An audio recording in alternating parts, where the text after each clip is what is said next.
hanyuma se polisi iyo ukoze impanuka mu muhanda uhamagara dirija muririmbana, uhamagara polisi y'igihugu cyane. Yego, iyo umutekano wawe ushatse nko kurega ntago uhamagara umuhanuzi, ahubwo uhita uhamagara abashinzwe umutekano. Igihugu rero cyubahwe. Njye mvuga ngo imbunda na Bibiliya byubahwe, umusoro n'amaturo byubahwe, umwami Imana n'umwami byubahwe, igihugu n'igihugu cy'ijuru byubahwe. Ibi bintu utabyubahirije ntago wajya mu ijuru, n'umugisha ntawe wabona. Agaciro ha pasiteri gahe mudugudu mu myaka 30 ibintu byakozwe, imbaraga leta yakoresheje kugira ngo umunyarwanda yubakwe bigeze ku rwego bigezemo. Noneho ubu tugeze ahantu haryoshye, nta n'umuntu watekerezaga ko ashobora kuba yabageze muri ibi bihe turimo by'umucyo ungana gutya mu gihugu. Nimba umuturage yari yubatse mu buryo bungana gutya, nyakatsi hakaba nta muntu ukiryama muri nyakatsi, hakaba nta muntu ukiryama ku rutara rw'ibishogoshogo, abanyarwanda bavomaga mu bishanga bakaba bafite amazi, abantu bacanaga ubutadowa n'imbingo bagenda bamurika bakaba bafite amashanyarazi. Yego, ahantu hatabaga imihanda ikaba yaraciwe. Ariko se tuvugishije ukuri, muri iyo myaka 30 Imana ihamagaye umuyobozi w'igihugu, igahamagara n'uhagarariye amatorero mu gihugu, bose kababwira iti muzane raporo hano.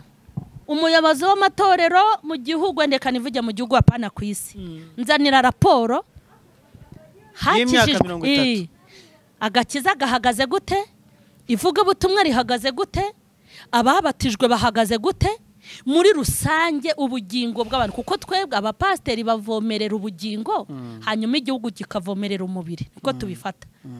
Hanyuma bakazana n'igihugu. Reka nze nkubwire, igihugu perezida ya prezanta yavuga ati nyakubahwa Imana, abaturage bawe nabahaye amatara, nabahaye amashanyarazi, ntawe ukirwara ngo ahere mu rugo, ntawe ukirwara bwake, amavunja nta kibaho, abantu bose barasa neza, bihangiye imirimo, abacikije amashuri n'abakecuru basubiye he, basubiye kwiga, umuturage ahagaze neza. Kandi Imana yazi kareba igasanga niko bimeze. Ngaho rero uhagarariye amatorero nazane raporo, nazane raporo y'ingiga. Insengero zeso bazubakiye ko bafashe ububari bakabwirukanamo inzoga bakinjizamwo bagakoramo insengero, n'isengero ntazo bafite. Ariko ibintu ukunda kubigaruka kuri ikizinyisho zikunda cyane mama Share. Izi nyisho cyane zikunda kugeranya ibintu, ufasha umuturage, umukristo, ufasha umusirikare w'isi, umusirikare w'ijuru, ufasha iki, ukagenda uhuza ibyo bintu. Ubona izo nyisho cyane ukunda kugarukaho. Kwigisha abanyamubiri bigusaba gukoresha ingero zifatika babasha kubona. Kujya mu nkuru za Aburahamu baricara bavuga bati urimo kudutuburira. None se Aburahamu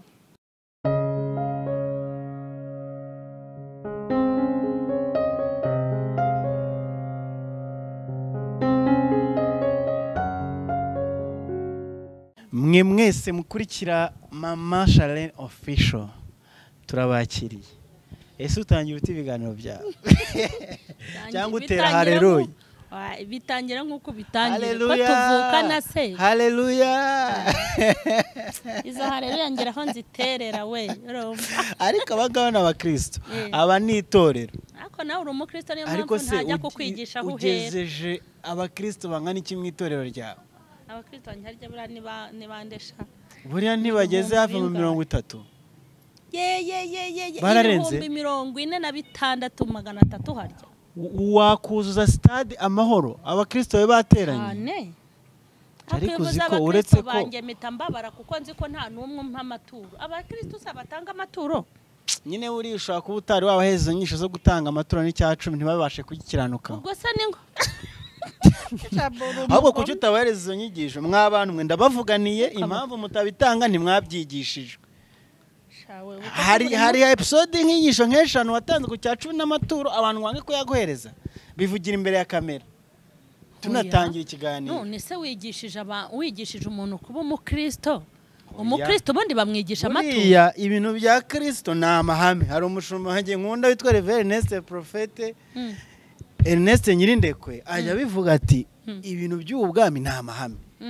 Icya 10 n'amaturo si itegeko ariko ni amahame. Iyo umuntu atanga uko gutangwa hejuru kwakira.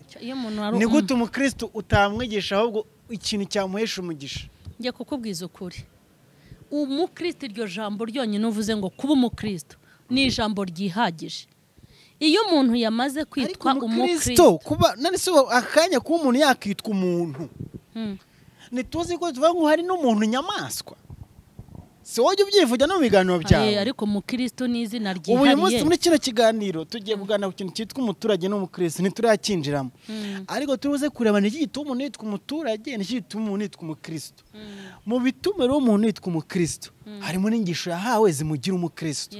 Ndabeshya se? Nese abakristo ko utabishe gutura. Abakristo nge nabigishije kuba abakirisitu kandi nta mukristo bigisha gutura. Iyo wamaze kwakira Yesu ukaba kuba umukirisitu uba ugomba no gukora. Oya bature kabisa.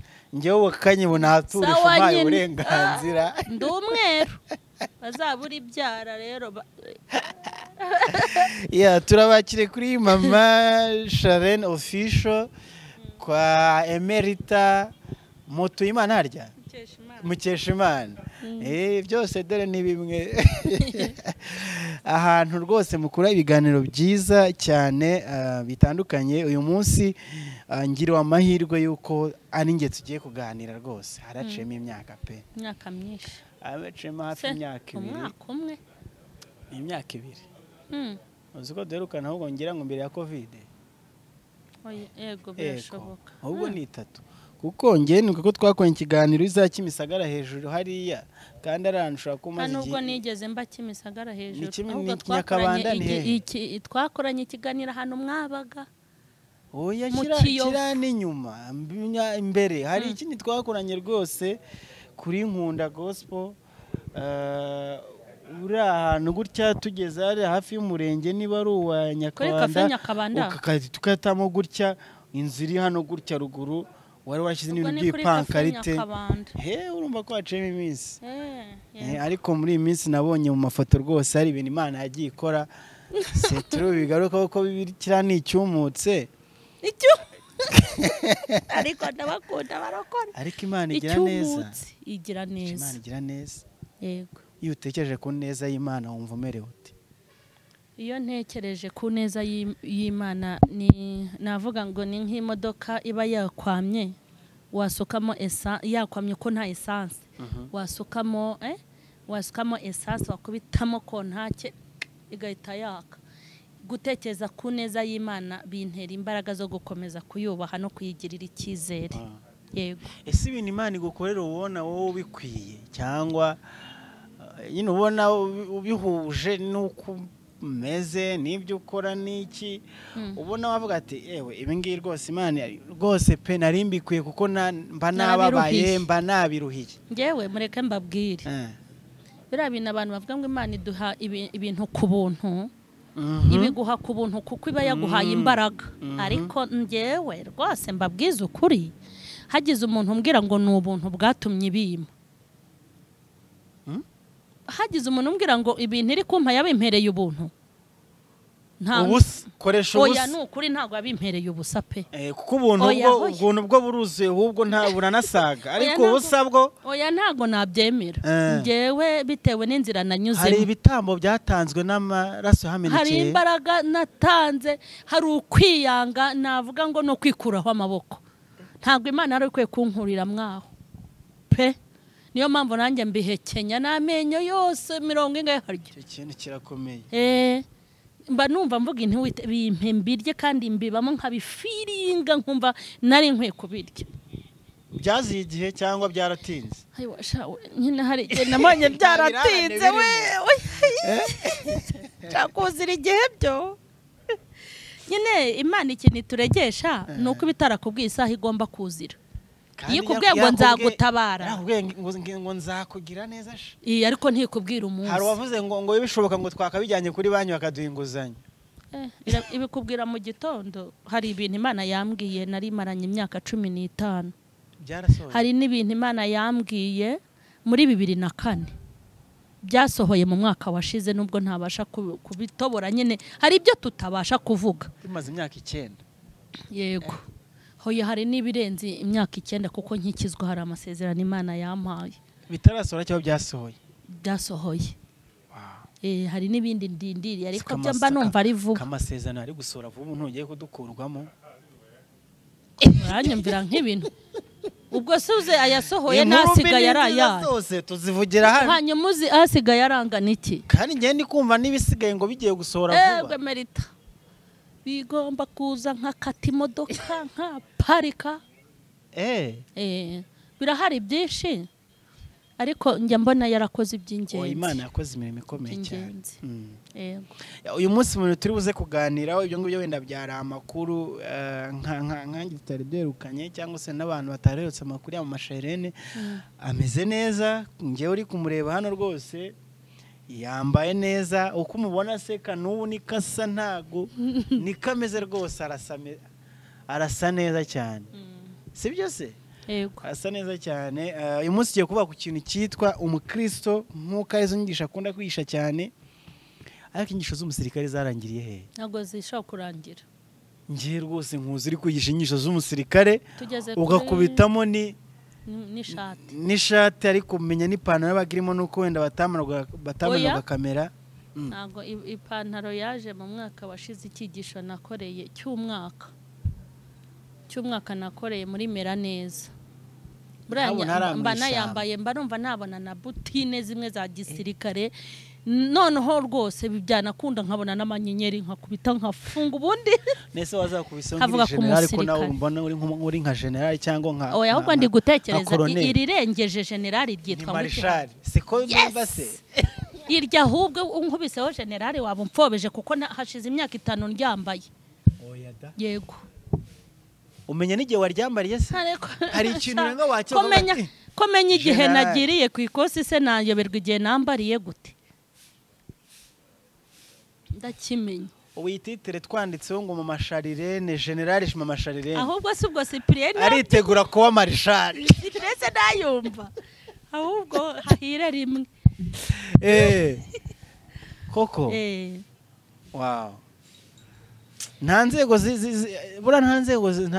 zikubaza atari ku ibintu uri kwambara n'ibintu uri ku ariko n'ababibona babona ko mbikwiriye. None se ko mvuga ko nambara ibintu nka nabivuga bakumva birajyanye ko ntabitukisha ngo mbikoze isoni. Urumva ntago nabatera ipfunwe. Yego. Kuko mvuga ibintu wenda rumbaje ngo umusirikare yararangiye ntago ararangiye icyigisho cye kirarangira ahubwo ari igihe nicara nyine nkita numva ikintu ndibyigishe ku musirikare.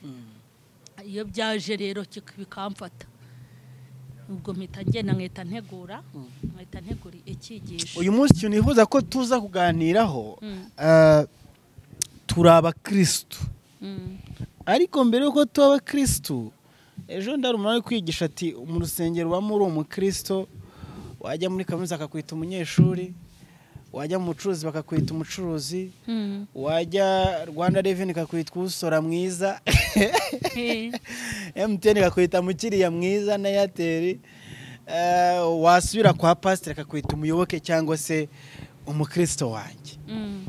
Ndashaka duhere kuri iki kintu cy'umukristo cyase kuri umuntu wo mu rusengero ariko mbere yuko agira amakiri umuturage. Nicyo kintu tujya twibuka. Kandi dukwiye kuzirikana ndetse buri gihe. Yego. Yuko mbere yuko ujya kwitwa umukristo kuko burantekereza ko nta n'itorero rifungura ku munsi w'umuganda uretse abadive. Yego. Bivuze iki? Amadini n'amatorero yose ahari agomba kubanza kubahiriza ikintu cyitwa itegeko kuko icyambere n'abaturage. Yego. Mama Charlene we ikintu kikubwiye kuba ko mbere yo kuba uri umukristo ubwo ubanza cyangwa ugomba no kuba wujuje inshingano zo kuba umuturage. Urakoze cyane kumbaza iki kibazo. Ni naho abakristo benshi batabasha kubahiriza inshingano zo mu rusengero. Nani abakristo benshi bumva yuko ari abakristo ariko atari abaturage b'igihugu, ariko bakirengagiza ijambo Yesu yavuze. Hari ijambo Yesu yavuze bamubaza ngo iby'imisoro urabivugaho iki? Yarababwiye ngo ibya Kayisari cyane mubimuhe. Yaza kuvuga ngo Kayisari ntacyo avuze, ntacyo bivuze, ariko yaravuze ngo ibya Kayisari iri jambo rizatsinda abakirisitu. Kandi mu kubatsinda hari n'imigisha. Bura hari ahantu nigisha navuze hane haturuka imigisha. Hari umugisha, yego, hari umugisha ukomoka ku gihugu cyawe, nationality ufite. Hakaba umugisha uturuka mu itorero usengeramo. Hakaba umugisha uturuka mu muryango wavutsemo n'umuryango ugukomokaho. Hari ahantu habuze imigisha n'ijuru ntaryo wajyamo. Hari hose ugomba kuhakorera. Umugisha mu gihugu, uwo mu itorero, umuryango uvukamo n'umuryango uguturukaho. Aho hantu uko ari hane. Noneho rira jambo Yesu yavuze rifite imbaraga ku byo n'abakristo benshi rirabatsinda. Nta nibyo bigishwa, nta nibyo bazi. Tuba turi mu mwuka cyangwa mu micyuka, ariko no mu mwuka uvuga ngo iwacu ni mu ijuru, niho dutegereje umukiza kazaba. Gakondo yacu ni mu ijuru. Icyo se ni ikinyoma? Ntabwo ari ikinyoma. Si ikinyoma. Noneho uyu mukristo utegereje gakondo yo mu ijuru aratura, araba umuturage ate? Reka nze nyine niho nibyo nashakaga kugusobanurira. Yesu narimpereye hariya. Yesu yaduhaye urugero utanateraho comment, kuko niwe nzira n'ukuri kandi n'ubugingo. Rya jambo bamubajije ngo iby'imisoro bivugaho iki? Ni umutego bari bamuteze, ariko igisubizo yaduhaye nicyo tugomba kugenderaho. Yaravuze ngo ibya Kayisari mu bihe Kayisari, n'iby'Imana mu bihe Imana. Yego? Noneho Kayisari ushaka kuvuga nibyo uvuga byo mu gihugu. Yego. Umukristo baho akumva ko umuganda utamureba. Sibyo? Ushobora kureka kujya mu muganda kuko wagize impamvu ihari, kandi iyo mpamvu wagize ari nimwe ikubuza kujya mu rusengero. Ariko umukristo udashobora kubona umwanya w'umuganda ariko akabona umwanya w'umuganda wo ku rusengero, buriya ntabwo aba yujuje inshingano. Nimba ubera ikigusha mudugudu, ukabera ikigusha gitifu, ukabera ikigusha umuyobozi wo muri leta, ibyo akugombaho, sibyo? Ugahita muri weekend rwose ukaryama ugafurura utindindire kujya muri korari. Banaza gukomanga ku gipangu ngo jya mu muganda, mubabwire ko ntahari, n'ukuri nta juru ufite. Gute se? Cyangwa ntunatanga iyo nsimbura yego. Kandi wateye mudugudu cyangwa uwisiba cyangwa uw'akagari cyangwa uw'umurenge gutekereza ngo abaturage uko yinuba ngo abaturage uko yinuba. Hari nubwo avuga ati abakristo. Yego. Wenda mutukishe n'izina nicyo navugaga. Hanyuma ikindi gikurikiraho, umuntu akumva ko agomba gufasha mu rusengero abatishoboye ibiki. Twagera mu mudugudu cyangwa mu kagari bavuga ngo hari abatishoboye bakeneye mituwere, ukumva abo mu kagari ntibakureba. Iryo ni irindi kosa.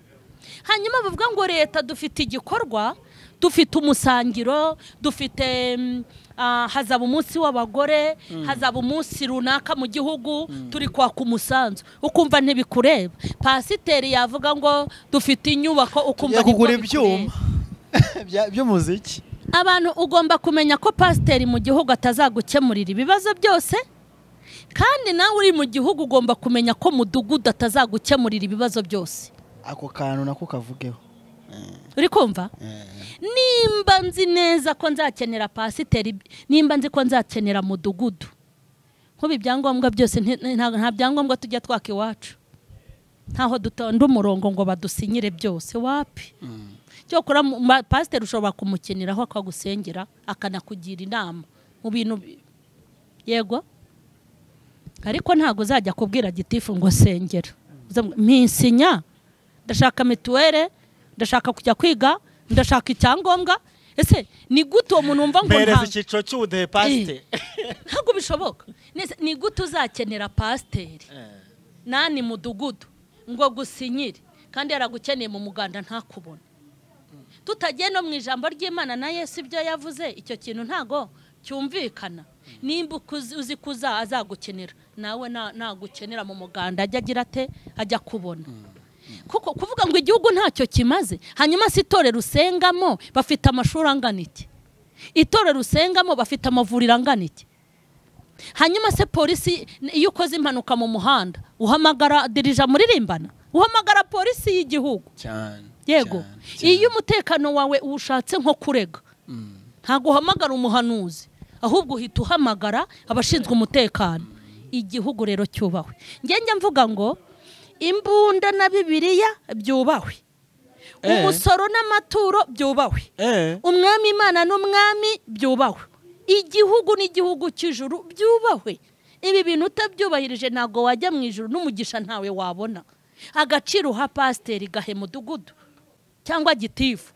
agaciro uha umushumba gahe n'umusirikare agaciro uha umuvugabutumwa gahe n'umupolisi mu muhanda agaciro uha umwami Imana gahe n'umwami sibyo kuko umwami Imana atanga imvura ariko umwami agatanga imirima hanyuma nawe rero ntukiyemere mu mudugudu ngo ntuzi ako kantu gasubiremo nawe ntuziyemere mu mudugudu ngo umwami Imana atanga imvura umwami agatanga imirima n'imbuto ubwo se abagabo bose ntibakomeye bishatse kuvuga ngo nta muntu ukwiye kugundira ikintu kimwe nawe udukurikiranye ntukumve ko gusenga bitakureba reka da kandi ejo bundi bazaza gutera icyamunara uti ko shari umuntu nigeze numva aringwa mama ko hari umupasiteri ngo hari umuntu wari ufite ntabwo uzirukira gitifu aho ndakurahiye uzabibita uvuga uti nta hantu hafi hari urusengero guti ni mu ntabare mu mbwirire y'Imana ibi bintu rero bigomba kuba byuzuzanyije hanyuma abakristo rero biherera mu munyenga tuzajya mu ijuru tubanje kubinaha mu isi kugira ngo umuntu abashe kujya mu ijuru umuntu utarabashije kuba mu isi n'ijuru ntaryo azajyamo guteze kuko ijuru turitegurira inaha yego ubona se ari iki urumva systeme y'ibi bintu byacu cyangwa y'Ukristo n'ijuru ifite uko yubatse itwara n'ibintu byayo yego na systeme yisanzwe y'isi cyangwa se y'ubwo butoge turi kuvuga y'igihugu ifite uko yubatse ubona ari iki twe nk'abakristo dukwiye kwigira kuri systeme y'igihugu ahubwo si cyo tudakwiye kubigiraho ni iki ko mbona badusize ibintu byose dukwiye kubibigiraho kukubwira badusize gute kanze nkubwire we ntago badusize ko ntago tujya hamwe nese badusiga bate itondera agasozi natwe aho tujye se ntihagaragara ngiye kukubwira ukuntu badusize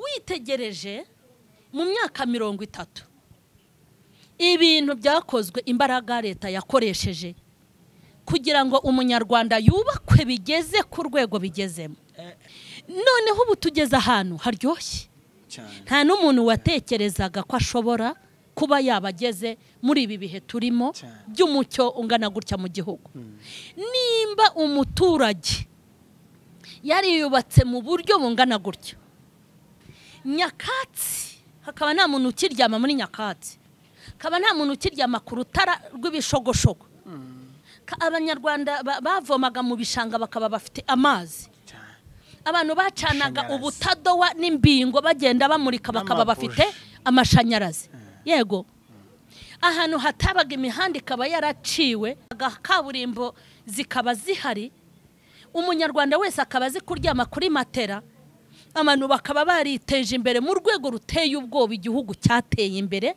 mu buryo bufatika ariko se tuvugishije ukuri muri iyo myaka 30 Imana ihamagaye umuyobozi w'igihugu igahamagara n'uhagarariye amatorero mu gihugu bose kababwira iti muzane raporo hano umuyobozi w'amatorero mu gihugu ndeka nivuge mu gihugu apana ku isi nzanira raporo hakijijwe agakiza gahagaze gute ivuga butumwa rihagaze gute ababatijwe bahagaze gute muri rusange ubugingo bw'abantu kuko twebwe abapasiteri bavomerera ubugingo hanyuma igihugu kikavomerera umubiri niko tubifata hanyuma bakazana n'igihugu reka nze nkubwire igihugu perezida ya prezanta yavuga ati nyakubahwa Imana abaturage bawe nabahaye amatara nabahaye amashanyarazi,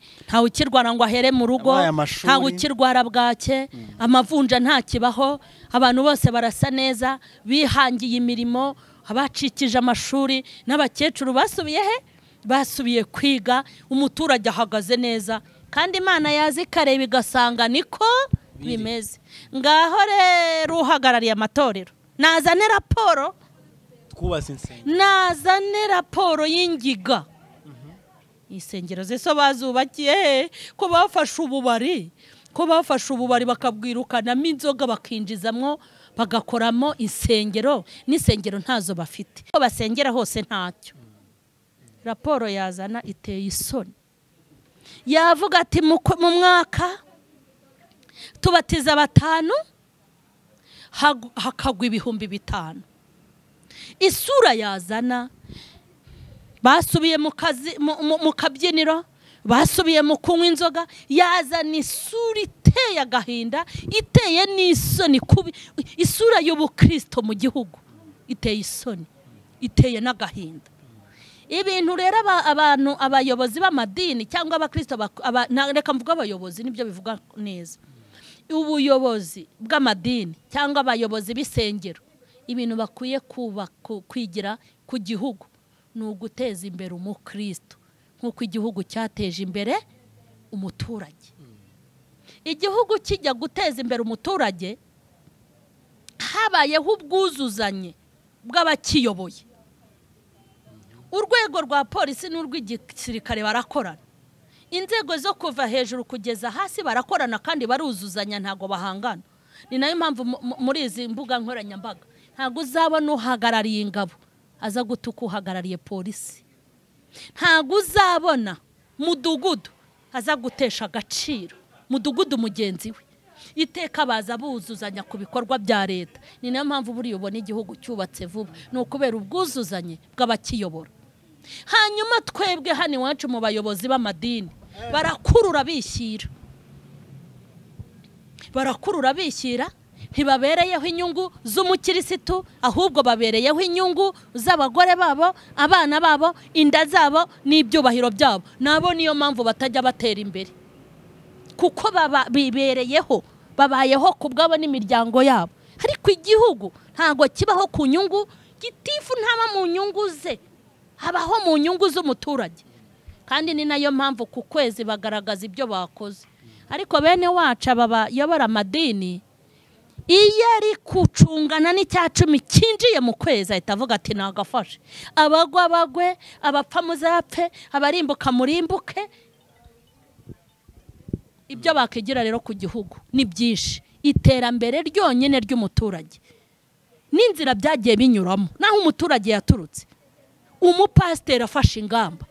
Ariko uzi kugira ngo umuturage atere imbere, imbaraga igihugu cyakoresheje, byabaye ngombwa ko n'abajenerali n'abantu bafite byagutya bava muri biro bakajya mu baturage. Nubona kabera aza mu muhanda hakigisha umuturage kwambuka amanyenyeri, hakaza muri rubanda rugufi ati mwambuka gutya kugira ngo imodoka zitabagonga. Hanyuma rero bishop apotre runaka haragamitse kuri za ntebe bajya ngo babadodeyeho, yanaha karibu akayihuwa paritse nkawe. Birase nibiki, bagagariye mu byubahiro. Ariko icyubahiro umuntu uyobora igihugu afite ashaka kugikoresha mu kugira ngo abaturage batere imbere. Icyo se batakiga ahubwo ni iki? Nimba umuturage yarageze ku rwego agezemo mu gihugu, n'umukristo burya babishatse bagera ku rwego,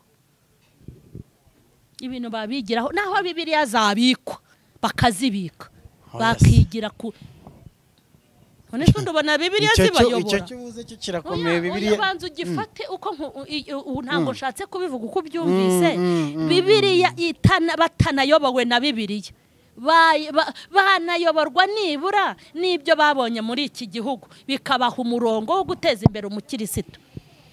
Ubu iki gihugu mudugudu yagiye kuyobora abanza gusenga. Ubura wabaza mudugudu w'isibo ngo afata yitatu. Hari Bibiliya se ni politike nyine y'imiyoborere aba afite. Sawa rero ibaze rero noneho uyigize iyo politike ukagerekaho na Bibiliya.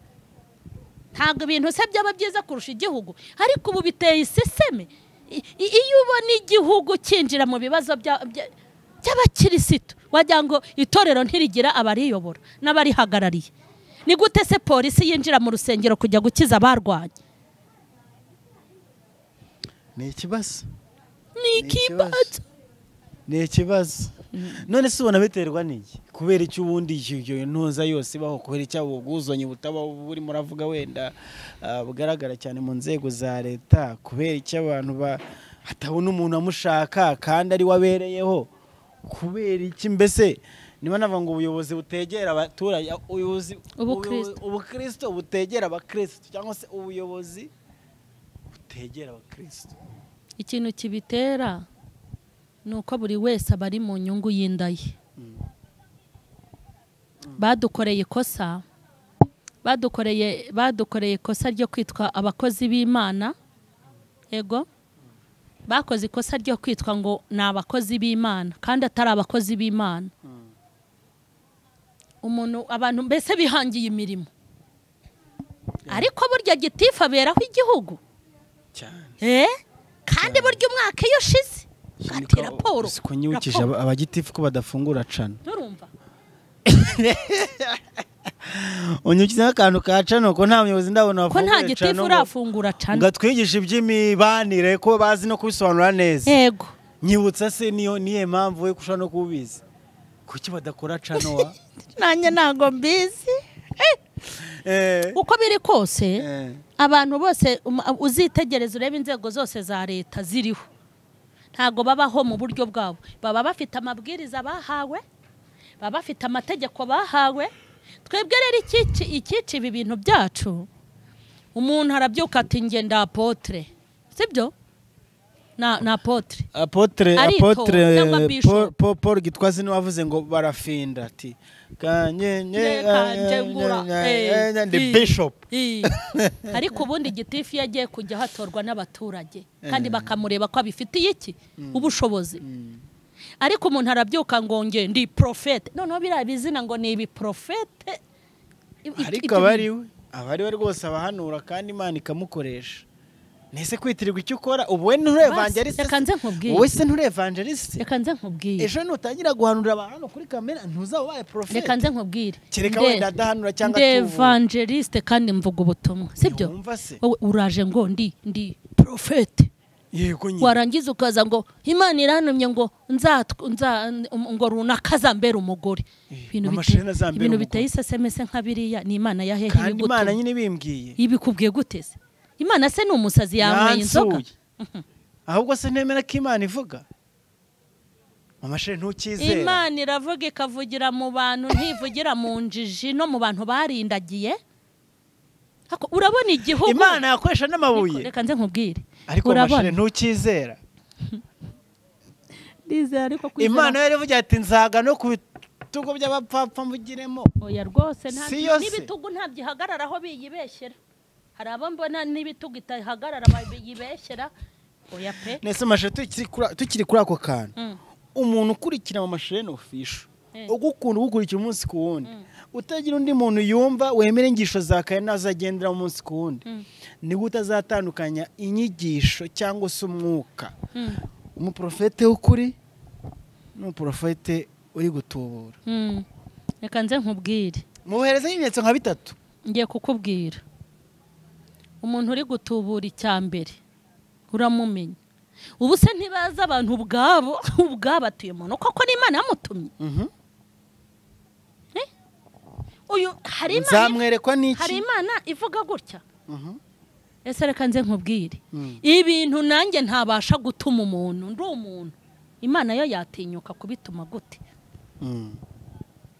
ikintu kizaba babwira ni imbuto bera kandi ngiye kukubwira izo mbuto nimba Imana igutumye icyambere umuntu Imana ituma nuko ireba ko ubutumwa azabugeza aho agomba kubugeza sibyo kandi Imana ituma umuntu ibintu biri mu nyungu zayo sibyo iyi gutumye bikubwira iti njyanira ubutumwa bujyana ese umuntu nimba Imana imutumye kuri runaka akaza akabibwira isi yose kandi yamutumye ku muntu umwe hita umenya ngo nta mana yamutumye. Nese Imana nigutuma kuri mama Charlene ukaza kubimbwirira kuri kamera kugira ngo isi yose ibyumve, icyo gihe nta mana yagutumye n'ibyo witumye, kuko yigutuma wari kumpamagara wari kumpamagara hanyuma ukampa n'ubutumwa Imana yagize gute yagutumye kuri njyewe. Imana rero ikintu cya mbere iho umuntu yatumye n'ubwenge. N'ubwenge. Nubona umuntu udafite ubwenge ngo Imana yamutumye, ntabwo Imana igituminjije kuko ifite abanyabwenge yajyanye no mu ishuri. Ubu urabona ko perezida ashobora kutajya ahantu, ariko hakaba hari ijambo yifuzaga kugera ku baturage, agafata perezida azahamagara perezida azahamagara muri minisante, kandi wenda icyo gikorwa ari icya minisante, hanyuma avuga ati ubu butumwa bunjyaniye muri minisiteri y'ingabo. Perezida azafata mudugudu n'umukuru w'umudugudu mutwara sibo ngo genda umpagara uzaperereze, areba umuntu ufite ubwenge kandi umuntu wakavuza ijambo mu cyimbo cye kandi ababazi. Ntabwo Imana rero ari izajya kuraruza inzererezi zose n'injiji zitazi gutandukanya iburyo n'ibumoso, zo kuyitukisha no kuyikoza isoni hanyuma ngo ijye gutuma. Kandi abo bantu uvuga nabo barabireba nabo ubwabo bakavuga ati uyu muntu nta mana yagize gute yamutumye, kuko Imana ntabwo iteza intambara n'imidugararo. Yego mama Charlene, mu buzima bwawe bwa buri munsi ibintu ukora n'ubuzima ubayeho cyane mu ivugabutumwa, hari ibintu ukomora cyangwa se wigira kuki nimo ndavuga ubwo nyine ku isi isanzwe cyangwa se ku buyobozi, kubura umuturage bikaba byakwigisha uko uri buze no kwitwara, ahubwo bananyigisha buri munsi buruye. Usibye ko wigisha umuhanga atavunika, kandi burya umuntu ufite ubwenge yigira kuri byinshi, ariko njyewe ubuyobozi mbwigiraho ibintu byinshi. Gufata umwanzuro w'ikintu runaka ugomba kugeraho kigirira umumaro benshi, kandi ukaruhuka wakigezeho utitaye ku magambo. Ubu iki gihugu nakigiyeho ibintu, kuko hari ukuntu bicaye baravuga bati hano muri ibi bishanga hazuzura, abaturage mu bimure. Ibi bintu byabaye twese tubireba, maze abantu ugasanga iyi leta irakandamiza riri barahohotera, ariko amajwi y'ibitutsi n'iki ntibayiteho, bagakomeza gahunda yabo. Ejo bundi wajya kubona ukabona hamwe bimuye abaturage igishanga cyagize gute, kamatemene ntabivuga. Ubwo se hari ikindi uri buvuge ngo baraguhohoteye kandi barakwimuye ngo utazarengerwa, ejo bundi bakabona koko imvura irengeye hamwe wari utuye hararengewe. Ubwo ntibisa nka bya bintu Imana dukora tukagira ngo ni ingome kandi iri kudukiza cyane, ahubwo binasa no kudacogora ku bitutsi by'abantu. Wowe nimba uzi uri gukora neza, uracinika intege cyane rwose, kandi bimwe byiza uri gukora bigiye kubyara turi kumwe mu kiganiro hano. Yes, kandi ubizi neza ko ibyo ukora ari ukuri, kandi ubizi neza ko hari abaturage batuye mu myaka iri imbere imisozi izariduka, ukaba ubimuye igihe kitaragera. Ibinube ngo hari amayetaje ngo nahatanze amafaranga, yego babura inzu ariko ntibabura ubuzima, kandi ubizi neza ko ibishanga bizuzura, kandi ubizi neza ko ubwo bucuruzi bw'akajagari buzaveteza iterambere. Ubizi neza kuri gukora iby'ukuri bikore, icamugongo z'amagambo n'amajwi ubyihorere, ariko wowe ukomeze. Kandi ibyo uri gukora ari inyungu z'uwo uri ari inyungu zabo. Yego nabigiyeho ibintu byinshi byo kudacogora no kudacika intege. Usibye ko nanjye n'undi no muri ntuza yanjye nta nyamenshi intege ngira. Ariko ibintu ukunda kubigarukora ikizi nyisho zikunda cyane mama Charlene. Izi nyisho cyane zikunda kugeranya ibintu, ufasha umuturage, umukristo, ufasha umusirikare w'izi, umusirikare w'ijuru, ufasha iki, ukagenda uhuza ibyo bintu. Ubona izo nyisho cyane ukunda kugarukaho. Kwigisha abanyamubiri bigusaba gukoresha ingero zifatika babasha kubona. Kujya mu nkuru za Aburahamu baricara bavuga bati urimo kudutuburira. None se Aburahamu ko Bibiliya yanditswe n'abantu, abanyabubiri bazi ko yanditswe n'abantu, ariko bari abantu bahumekewemo n'umwuka w'Imana. Yego rero impamvu ufata iby'umubiri nkabivanga kwigisha mu mwuka ariko nkatanga ingero kubigaragara ni ukugira ngo abanyamubiri cyane kuko ari nabo bankurikirana cyane mbashe kubigisha babashe kumva icyo shatse kuvuga kuko nimba afashe umusirikare wa Kristo usanga abantu benshi babiririmba ngo ndi umusirikare wa Kristo ariko wareba abasirikare benshi sinabake ni benshi ariko noneho wareba mu buzima busanzwe ni civilian wujuje ibyangombwa hanyuma natanga rero urugero ku musirikare agahita atabyumva umusirikare navuga ngo ndi umusirikare urahita ubyemera kuko imvura yaguye imucikiraho agihagaza atyo kumva ariko imvura y'ibigeragezo nizo utimbaye civilian na civilian ya Yesu ibaho nta musirikare wa Yesu baho habaho umusirikare wa Yesu rero nkunda gutanga ingero kugira ngo mbashe kumvikanisha icyo mbashatse kuvuga nese mashe kuri wowe ni ryari tuvuga yuko uyu mukristo yivanze noneho kwivanga muri cyangwa se itorero idini runaka umukristo kwivanga ndumva wabyumvise sinirwa nsobanura byinshi ni ryari yivanga umukristo ibintu ashobora kwivangamo ni ibintu byose bishobora kuza mu gihugu bigasenya umuturage nimba haje inyigisho zisenya igihugu cyangwa zisenya umuturage cyangwa zigasenya umunyarwanda mbese inyigisho yose aho iva ikagera yo gusenya no kwivangura no kwirema ibice no kutitwa abanyarwanda tukitwa wenda andi mazina ibyo bintu ntukwiye kubyivangamo pe naho se ufashe za nyigisho bya bintu byakabaye biri kwigishwa umuturage hariya mu mudugudu akaba ari zo nyigisho za gutanga mu rusengero atari kubasomera Bibiliya uwo muntu se ntakabije ntari kwivanga reka nze nkubwire usibye yuko ibyo ntago ari kwivanga kuba umuturage umuyobozi wenda n'umuyobozi aje kwigisha mu rusengero iby'imiyoborere cyangwa se umurongo ngenderwaho w'igihugu ntago aba yivanze twabonye kabera nkuko abisobanura ari kuza mu nsengero agenda yigisha ibintu bitandukanye akavuga ati Imana yanjye we none ikizira cyageze ariko si kizira ibi ni biki nono abayobozi bari kwinjira no mu nsengero ibintu zikomeye cyane none se reka nkubaze biriya bintu nkawe uri kuvuga ku muturage n'umukristo iyo umuturage yavuye nyine mu mudugudu akinjira mu rusengero umufite ububasha ninde reka nze nkubwire ukwiye no kumugenera ibyo ari bwigo munsi hari ibintu dukwiye koroshya nimba umuturage ajya mu kagari sibyo nimba umuturage nako nimba pasiteri ajya mu murenge ni gute gitifu ataza mu rusengero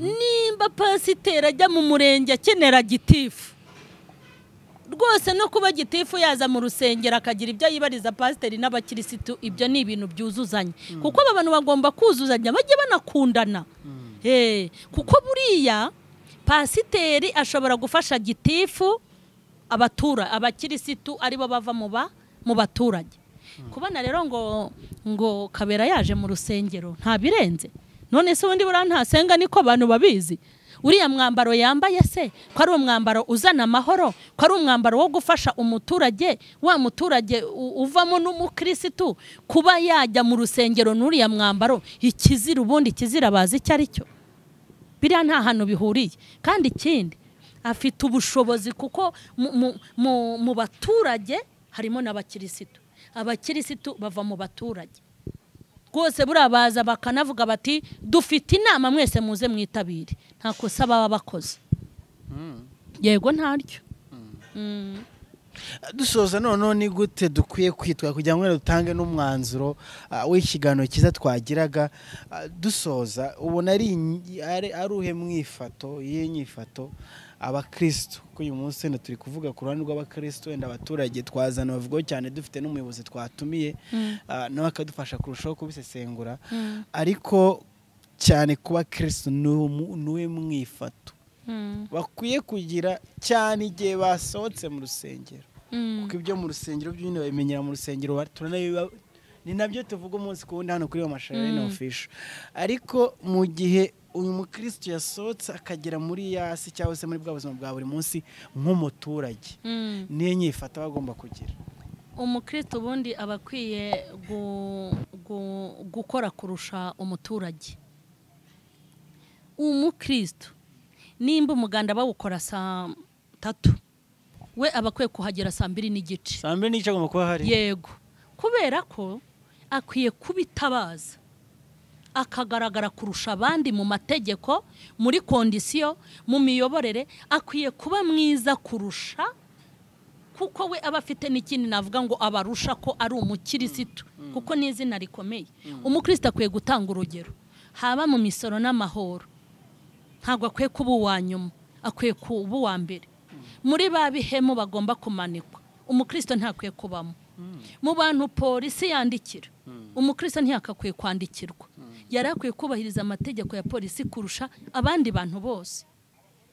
Kandi ikindi, mu madosiye polisi ifite y'abantu bakoze ibyaha, nta mukristo ari ukwiye kugaragaramo. Ikindi, muri gereza, nimba koko ibyo barerwa ari ukuri, nta mukristo ari ukwiye kujya muri gereza yazize gufatanwa za forode. Kereka ari bimwe by'akarengane, kereka bamurenganyije. Yego, nta mukristo bari bakwiye kubona ngo yakoze ikosa niri na rimwe. Byari bikwiye ko umuntu yakibombaritse. Noneho ibyo kandi biragenda bigahinduka bikaba inyungu nyinshi, ku buryo nuko abakristo bitwaye nabi. Hari imyanzuro mu gihugu bari kujya bafata bagera ku mukristo ngo bakabagabanyiriza, kuko hari icyo binjije, sibyo? Kubw'amahoro menshi mu madosiye y'ibisambo nta bakristo babamo, mu ngo ziri guhirima abakristo ntago babamo, mu bateranya amakanya abakristo ntago babamo, mu bantu bari kwambura igihugu bagisahura badatanga imisoro abakristo nibabaho. Kuba umukristo mwiza mu gihugu byari kuzaduhesha amanota, ku buryo banavuga ngo bagiye gufunga kubera urusaku. Bahari kujya bafunga ububari n'ububyiniro, ariko bagera ku rusengero, aya baba Kristo ho ni mubareke basakuze, bafite icyo basakuriza ubusa.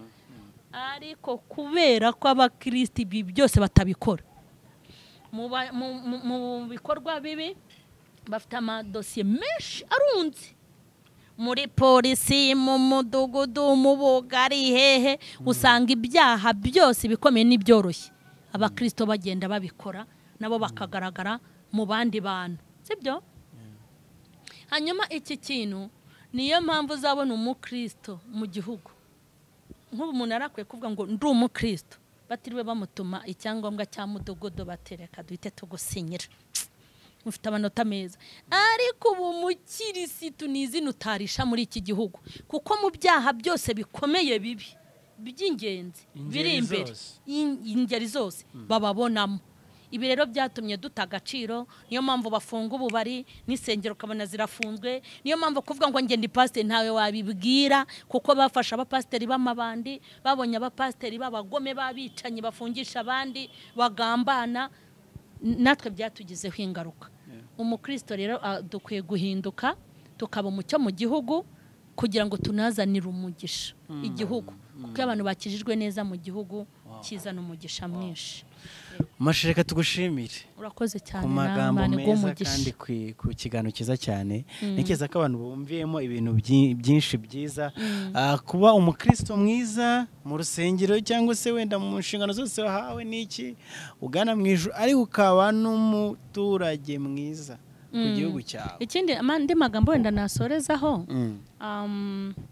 igihugu cy'ijuru n'igihugu abantu bavukamo, ijuru ryubahwe n'igihugu cyubahwe, umwami Imana yubahwe, ariko n'umwami yubahwe, gitifu yubahwe na pasiteri yubahwe, umupolisi yubahwe, ariko n'umuhanuzi yubahwe, umusirikare yubahwe, n'umuvugabutumwa yubahwe.